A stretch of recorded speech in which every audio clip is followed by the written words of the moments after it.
tunga lafiya ka san ba filani mugan ani naani programu e maa min be no ko terrain ti bolo terrain be tunga lafiya bolo banangoroni kaw fe no terrain kelen la bela jele titre foncier di 15/20 ibe se ka dogo ni sara kalo ero war keme duruni bi wolonvla ani saba awo ero war keme duruni bi wolonvla ani saba fo san kele o konnala walma ero war keme saba ni bishege kalo tan ani shegin konnala terrain yere musakai se fo wari million nani ani wa keme ni kla terrain sara la terrain papier ale be ke itay e maa min fana be no ko terrain bi bolo ibe fe ka jo amusaka beti bolo yoroni kele ibe se ki se no tunga lafiya ka tona ni oye pari no so jo ton o kuma la san ba flani mugan anan to sebon ulu damnena villa simple ale million mugan ani wore aton wari ero war keme duru ani bishegi etage duplexi ale million binani ani flay aton wari ero war keme wolonvla ani bishegi ni fe ka ito sebe awle anga nega juru strala e mami fana be no ko appartement kadigi tunga lafiya na appartement ke banangoroni kaw fe no appartement songo e million mugan ani nani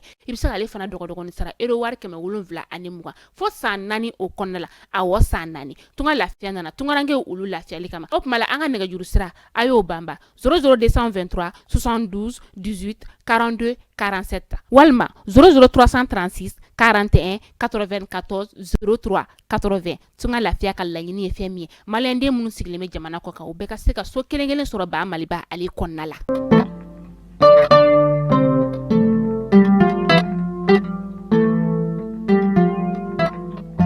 yetene octobre kalo kile bisaba samba flani muga ani saba aw munu ba fle sanga na ka wakati anga bolo sira kilingen la bela jelenga maliko na ya kata se maliko kana ma ambi aw bela jelen fo aka wakati o chugala kuna funi ale wati seleni I hope bismillah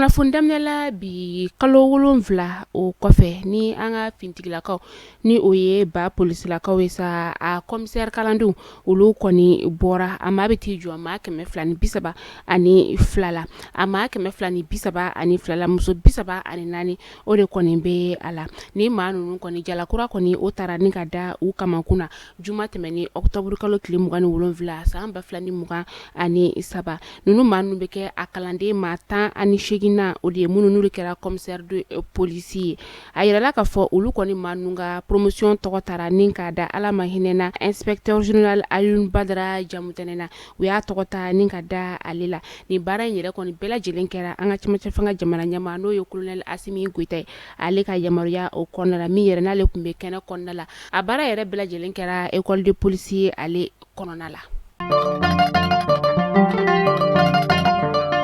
anga ministre nyama no ye dogotoro shugela ko kala maiga e segu kaw feno octobre kalo kilim kan woro samba flandi muga ani saba furuba cha kelaw kataka se collectivité territoriale mama wala sa kaseka ulu hakea ninka u kondon o seka seka libaro ulu damnana ni anga ministre nyama yere koni ye ali nu ninka odo akara sabu ye ninga ma chama koninka ulu faranyokonka gouverneur kataka se ma chama ma region kono ulu la dogotoro shugel ko kala maiga ka fola ko la nyini e femi o de sika barakalaw nin ka seka ulu hakea ka o don furubacha ka ta se collectivité territoriale oma anga fintigila kaw ka sanfɛ kelen duguma kele koni farale ɲɔgɔn kan ala musado octobre kalo kile mugan wɔɔrɔ san ba filani mugan ani saba a kɛra sababu ye ni ka dankari bamagaci wale tigila ma bi saba ka buna haramadenya o la min n'u y'u ka bolimafɛn caman ka olu tiɲɛ ni o suguya ye pick-up ye ani u y'u ka kɛlɛkɛmina caman ni ka o fɛnɛ kɔni sɔrɔ nin baara n'u yɛrɛ kɔni kɛra Gawo mara o la o kɔnɔna la sa an b'a fɔ tuguni halisa octobre kalo kile mugan wɔɔrɔ o kelen kɔnɔna la an ka fintigilakaw ka yala yala o senfɛ sa lere ale lamini la o kɛra sababu ye sa ni ka bamagaci wale ma 15 fila fana ni ka olu bɔnɛw na u y'u ka bolimafɛn sen filaw ni ka olu dɔw minɛ ka tila tuguni u ka kɛlɛkɛminɛw ka taga se u ka minɛn wɛrɛw ma u ye tɛgɛ da olu bɛɛ lajɛlen kan juma octobre kalo tile 27 san 2023 an ka finitigilakaw ka yala yala kelen o fɛnɛ kɔnɔna la sa ɲɔnɔ o lamini na u kɛra sababu ye ka bamagaci wale tigilama fila ni ka dankari ulu la maa kelen bɛ u la o kɔni ye u ka cɛ jole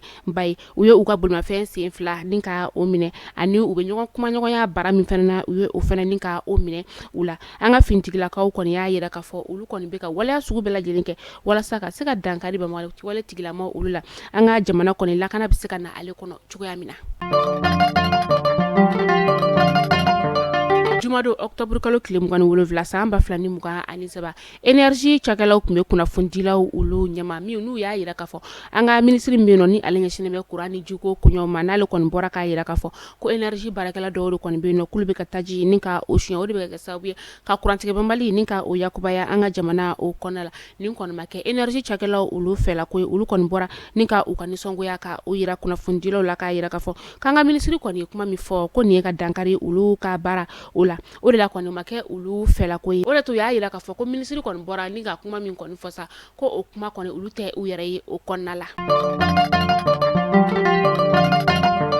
an ka fintigilakaw ka kunnafonidiyɔrɔ o ɲɛma ni o ye colonel major Sulemana Dambele kunnafonidilaw welelen kɔsa a yirala k'a fɔ ko chef d'état major général des armées ko k'a da bɛɛ lajɛlen kulo ka kɛrɛnkɛrɛn sa sifinaka minnu ni olu bɛ ka taa u ka sɛbɛnfura ni ka o bila fintigilakaw ka yɔrɔ la walasa ka kɛ jamana fintigilaka dɔ ye don n'a nataw olu la a y'a yira k'a fɔ ko olu kɔni ka sɛbɛnfura kɔni bilali ale kuntagala bɛna taa se fo novembre kalo tile 3 san 2023 nin kunnafoniya in kɔni dira jumado octobre kalo tile 27 san 2023 an ka fintigilakaw olu fɛ.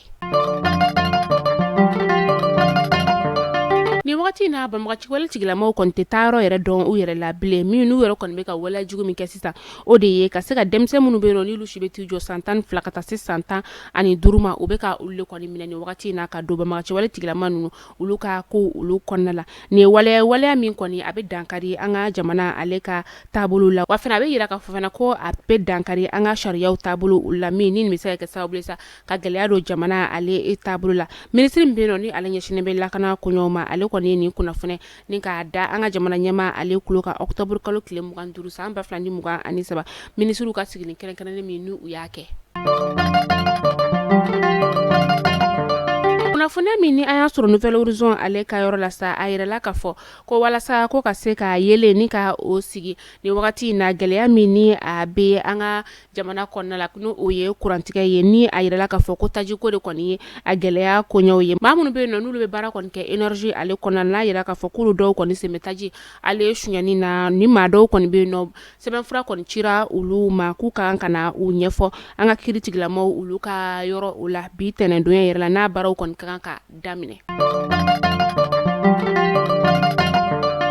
alamisa don octobre kalo tile 19 san 2023 sirabakan kasara dɔ kɔni o kɛra an ka pont de martyr ale sanfɛ camion min ni ale bɛ balofɛnw ni ka olu ta ale ni bolimafɛn sen 3 n'o ye katakatani nɛgɛ kanɲɛ 18 o wagati ni maa fila n'u yɛrɛ kɔni yɛrɛ sɔrɔ baji o kɔnɔna la kunnafoniyaw y'a yira k'a fɔ ko camion yɛrɛ kɔni ale kun falen de don farni mugu la kosɛbɛ ka taa se turubidɔn olu ma ani balofɛn suguya wɛrɛw kɔni fana tun b'a la bolimafɛn ni o ye katakatani ye sa ale kɔni ni dafalen de kɔni tun bɛ ka na min ni ale i ɲɛsin kamiyɔntigi in yɛrɛ kɔni ma ni o yɛrɛ kɔni ma se ka a sen da a ka jɔlan yɛrɛ kan joona ni maa fila bɛɛ yɛrɛ kɔni taara i yɛrɛ sɔrɔ ji la a yirala k'a fɔ ko maa fila kɔni olu kɔni su yɛrɛ nka a ma se ka dɔn maa hakɛya min kɔni o de kɔni tun bɛ kamiyɔn in o kɔnɔna la.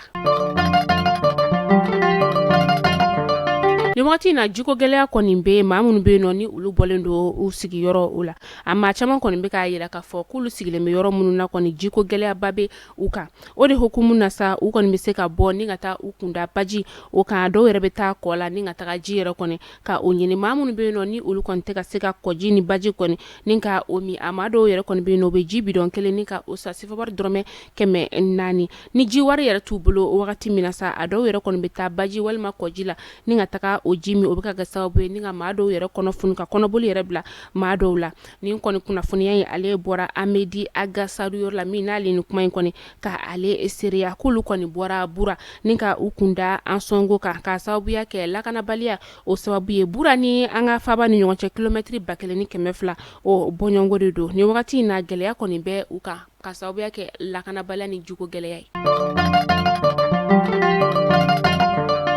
an bɛ taa Burɛmukaw fɛ yen nɔ salen belebele n'ale tile bɛ t'i jɔ kilo 37 la ale minɛna dɔgɔkun tɛmɛnen na Dasakariya Bozow olu fɛ Dasakariya bɛ Burɛma sigida o la u ka mɔnikɛla ɲɛma ka fɔla sa ko nin jɛgɛ in yɛrɛ kɔni nin ye a siɲɛ fɔlɔ ye a ka minɛ Bozow olu fɛ u k'a yɛrɛ sɔrɔ olu ka jɛgɛ minɛjɔ o kɔnɔna la nin jɛgɛ belebele in yɛrɛ kɔni u ye a feere sɛbɛnwari 10,800 na a kuma tiɲɛtigiyara u ka Bozow ka ɲɛma fɛ.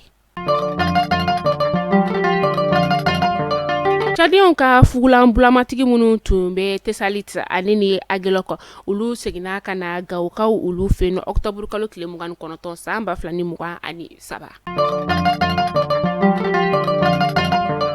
Mali kunnafoni jabarani najabɔ aw kulo garzɛ kɛra ni kunnafoni damadɔ de bi ka da kelen la bɛɛ lajɛlen kulo kan tunga lafiya di an ka kunnafoni ale jukɔrɔma don do bayi ni wagati in na tɛrɛ min tunga lafiya bolo banakɔrɔnikaw fɛ yen nɔ tɛrɛ in kelen la bɛɛ lajɛlen titre foncier 15 sur 20 i bɛ se k'a dɔgɔdɔgɔni sara kalo kalo euro wari 573 o bɛ kalo 12 ma walima kalo 18 euro wari 382 ni kila tɛrɛ sara la tɛrɛ papier ale bɛ kitɛ tɛrɛ ye miliyɔn 4 ani 500 e ma min bɛ yen nɔ ko tɛrɛ min bolo i bɛ fɛ k'a jɔ a moyen bɛ t'i bolo yɔrɔnin kelen tunga lafiya ye aw lafiya o yɔrɔ fɛnɛ na tunga lafiya ka san 2024 tɔntini o ye tɔn ye o tɔgɔ sɛbɛn olu daminɛna ka ban villa simple miliyɔn 26 a tɔn wari 580 euros ye kalo o kalo étage duplex miliyɔn 42 a tɔn wari o ye 780 euros ye o kuma la sa tunga lafiya bɛ se ka nin kɛ aw ye tɛ maa si tɛ ka so jɔ ka sɔrɔ i ma tɔɔrɔ tunga lafiya bɛ se ka o kɛ aw k'an bɛn donna nataw la kunnafoni kuraw olu kɛnɛ kan